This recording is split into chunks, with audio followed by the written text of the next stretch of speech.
የሚከተሉትን 7 መጽሐፍ ቅዱሳዊ ጥያቄዎች በጥንቃቄ አድምጡና ትክክለኛውን መልስ መልሱ። መንበረ መንግስት ስንት ስም አሏት?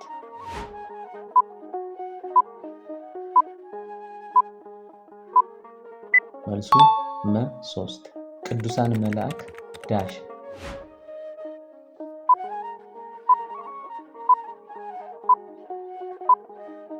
መልሱ መ ሁሉም መልስ ይሆናል። በቀን ውስጥ የታወቁት የጸሎት ጊዜያት ስንት ናቸው?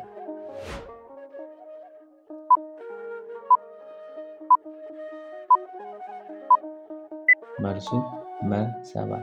የቤተ ክርስቲያን የታሪክ ምንጮች የሆኑት የትኞቹ ናቸው?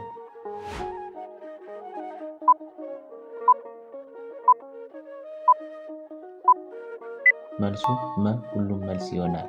ስለ ቤተ ክርስቲያን ትክክል ያልሆነው አባባል የትኛው ነው?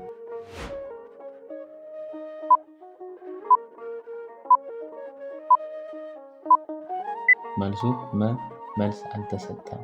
ከሰባቱ ምስጢራተ ቤተ ክርስቲያን የማይመደበው የቱ ነው?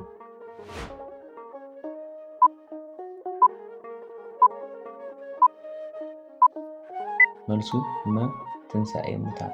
ከሚከተሉት የቅዱሳን ስዕላት ጥቅል የትኛው ነው?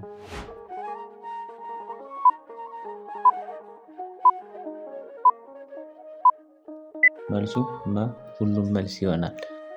ራሳችሁን ፈትሹና ምን ያክል እንደመለሳችሁ ኮመንት ላይ አስቀምጡ።